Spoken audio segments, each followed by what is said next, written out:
Mr. Jones is actually engaged to his nurse, and that comes literally 10 minutes before the end of the movie. Not for credit roll, the end of the movie, including credits.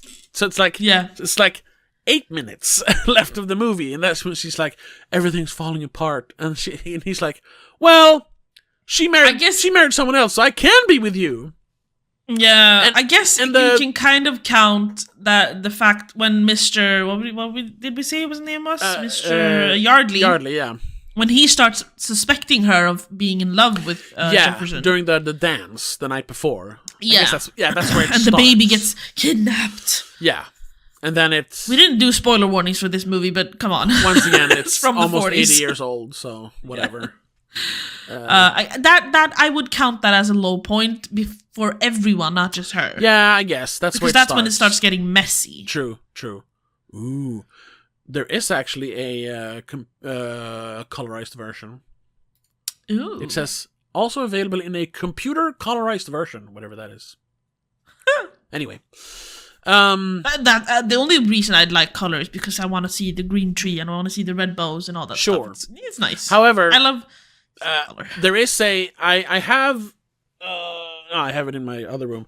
I bought the like I don't know what it was 80th anniversary edition of It's a Wonderful Life. Yeah. The Blu-ray version later, the 4K, but whatever. That one had a colorized version of that movie, and I was like, "Ooh, that's interesting." But the thing is, when they colorized movies, because it's not like a modern colorized version. It was colorized when like they could show color film on like cinemas and TVs in the like late 60s, early 70s. The colors aren't very vivid. It's very like it's pastel. like they've drawn over the gray. Basically. Almost. So it's not. I know it's not very the same. vivid colors. So I usually prefer the black and white versions. When it's an old shot movie, black but and if white. exactly. But if they were to release a black and white Christmas movie now, I'd be very disappointed. Yeah. Like, come on. Yeah. Put some green in there. Although that is, it's not a big trend, but there are movies that are made in color, but then being re-released in black and white because, like, old-timey directors or like directors who love old-timey movies want to do a black and white version. Remember Mad Max Fury Road? Remember, of course you know, but they made that like a year or two after the release. They made the black and chrome version. Which was, they did? Yeah. However, that was recolored, or I guess desaturated, but they didn't just like suck the color out of the movie. They actually like color graded it, so to speak. So that it's heavier on the contrast and stuff. But that one doesn't work. That one already is kind of one tone. Yeah. And a lot of people are like, yeah, it's because he actually wanted to make it in black and white. It's like, yeah, sure he did. Is that why the movie has so much color in it? Exactly, everything, that's what I mean. The sand is like vibrant orange. All the like explosions are, the fireworks and all that. Everything's just orange or brown. Yeah, no, there's a lot of colors in it. A lot of it is because they're riding through a desert. But it's on the same kind of part of the color wheel, But now, not when they introduce like greens and blues. That is eventually. Yeah, that's true. So I was always like, why would he want to make this in black and white? Like, why would he go so extremely the other way then, and not just tone it down like he did with Furiosa, which was kind of like bland looking in comparison. Yeah, even. If you want to hear our thoughts on that movie, just check out the spoiler cast. Check out the episodes. Check out the episode. But then I actually watched recently one of my favorite movies of the last fucking 10 years.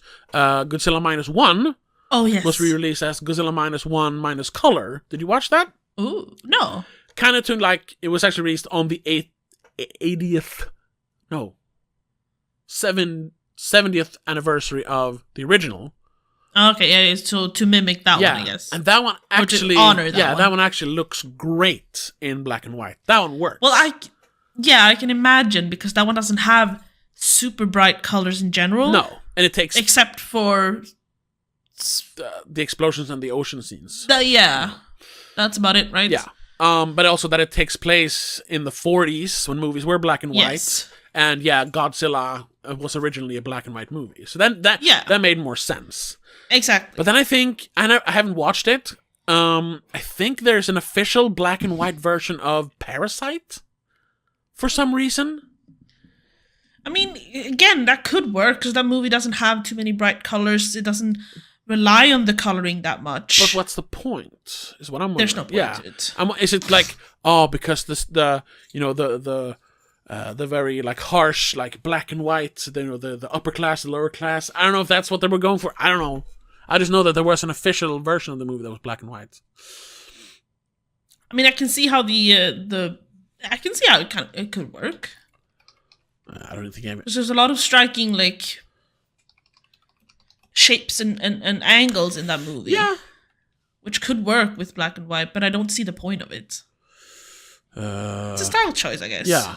Maybe he wanted to make it black and white. People are like, no, we can't do black and white movies. That's what it. What the directors always say. Like, I want to do a black and white, but the damn producers wouldn't let me.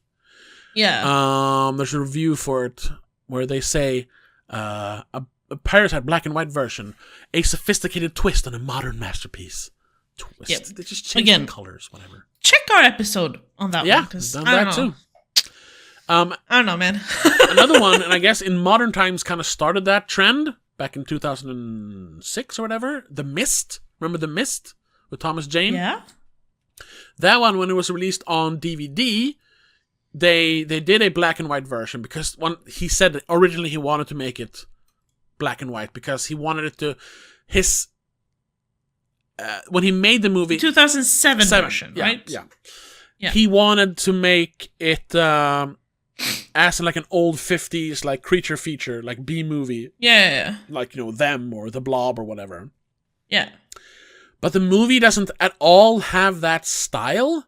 Like, there's a lot of handheld, and it almost feels like a documentary sometimes. So I've watched it in black and white because I have the DVD, and it's just, and that's also one where they basically just hit desaturate in the editing program. Yeah, it just looks great.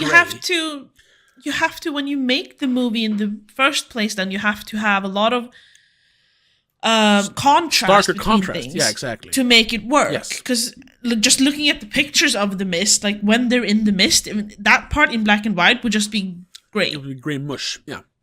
Gray mush. You barely see the shapes of the people. Yeah. So, no, then you would have to have put the people in, like, I don't know, pitch black clothing so you have perfect outlines. Yeah, exactly. Yeah. Which they talk about.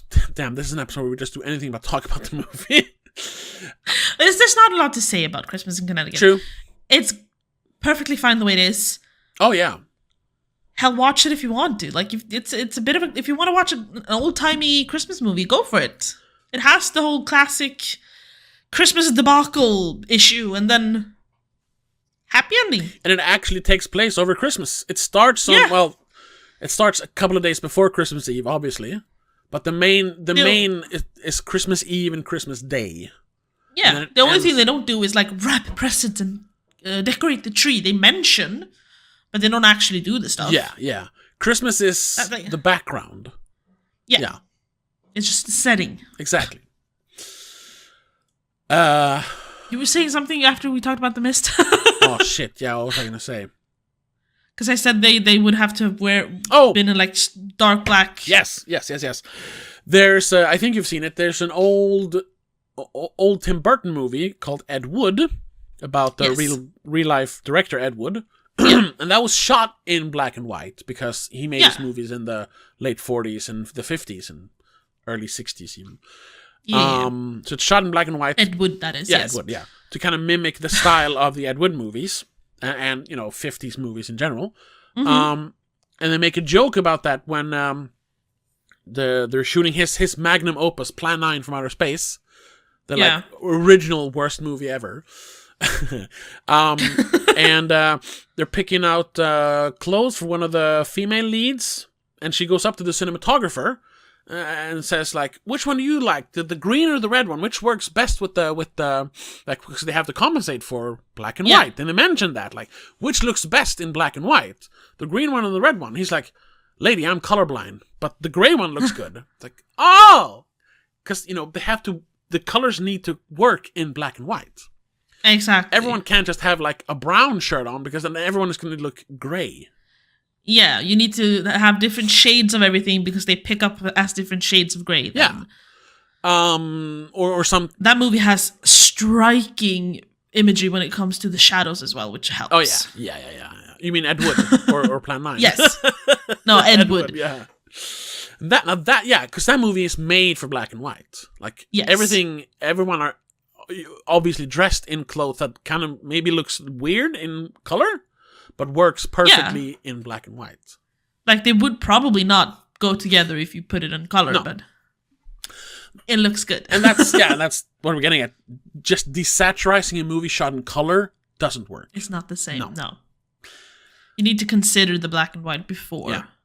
And that's why I think a lot of people say about old movies, one of them being Christmas in Connecticut, and I can't watch black and white movies because they look so boring. And it's like, I get it to some extent, but there's a difference when you're watching an old movie in black and white because they're made to be in black and white. Yeah, the black and white, it doesn't bother me in that sense. Like, it's not like I'm looking at it and going like, yeah, everyone's just wearing gray. No. I can see the difference in color, so to speak, in shades, I guess. Shades, yeah. And they make sure to choose more striking silhouettes and stuff like that. Like her gown she wears at the little party thing, gorgeous. Yeah. Even though it's black and white and you don't really know, you can tell that there are different colors. You can imagine.